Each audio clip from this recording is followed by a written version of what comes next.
hoje a gente vai responder a pergunta: por que repetir é a chave do aprendizado?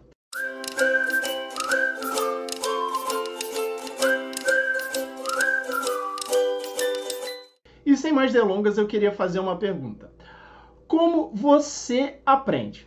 Nós já descobrimos em outros vídeos anteriores aqui no canal que o processo de neuroplasticidade é essencial no aprendizado.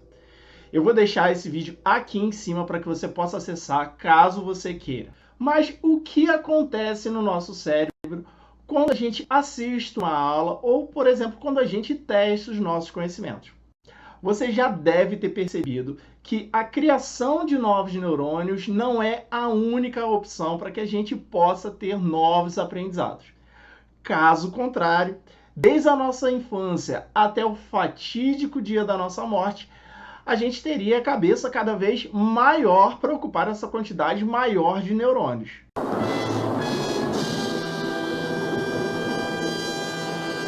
O que acontece, na verdade, em grande escala, é que as conexões neurais se fortalecem.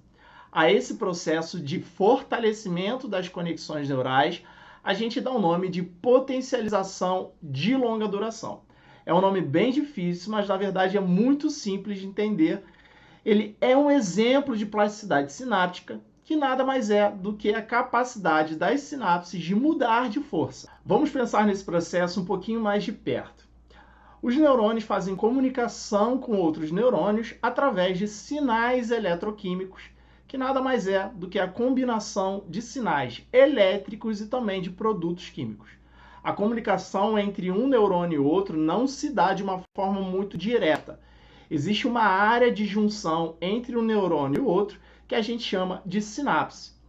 Isso a gente também já falou aqui no canal e eu vou deixar também um vídeo aqui em cima para que vocês possam acessar. Com isso, a gente vai encontrar dois neurônios nas áreas das sinapses. Um neurônio antes da sinapse, que a gente chama de neurônio pré-sináptico, e um neurônio após a sinapse, que a gente chama de neurônio pós-sináptico.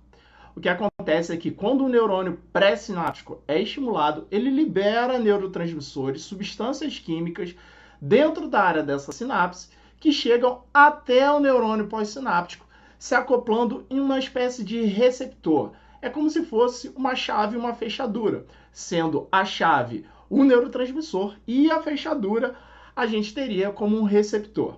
A partir daí, ao acoplamento, ou seja, a ligação do neurotransmissor com o receptor, gerando uma mudança no neurônio pós-sináptico. Com essa mudança gerada a partir da ligação do neurotransmissor com o receptor lá no neurônio pós-sináptico, canais também presentes nesse neurônio pós-sináptico vão ser abertos. Esses canais funcionam como se fossem túneis de passagem e eles permitem a entrada de substâncias com cargas elétricas, como o sódio e o cálcio.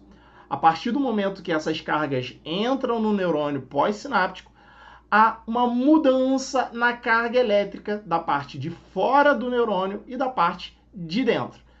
A essa mudança das cargas na parte interna e externa do neurônio, a gente dá o nome de potencial do neurônio. O número de cargas elétricas que partem para dentro do neurônio pós-sináptico afeta diretamente esse potencial do neurônio. E é exatamente assim que a gente mede a força de uma sinapse.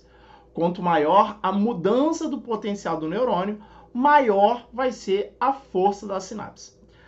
Mas, Thiago, o que isso tem a ver com a questão de repetir?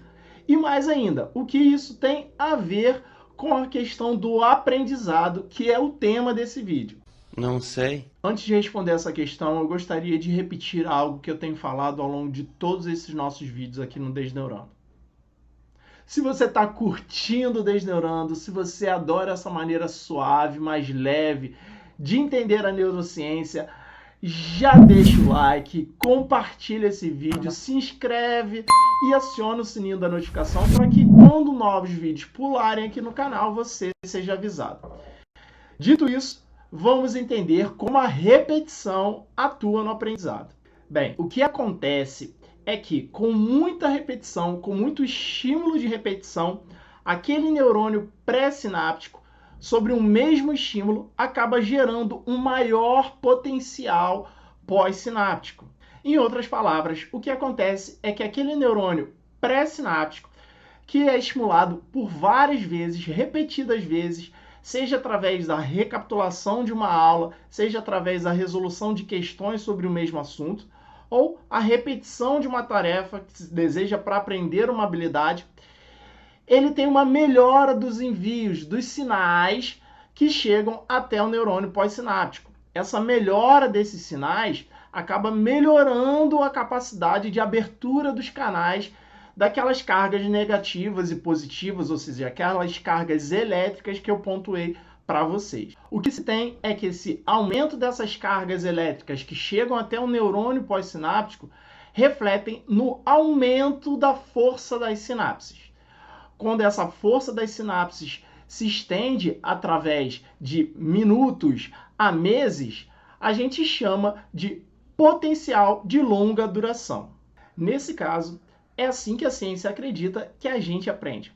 À medida que as sinapses ganham força e mantêm essa força ao longo do tempo, nós somos capazes de recordar experiências anteriores com mais facilidade.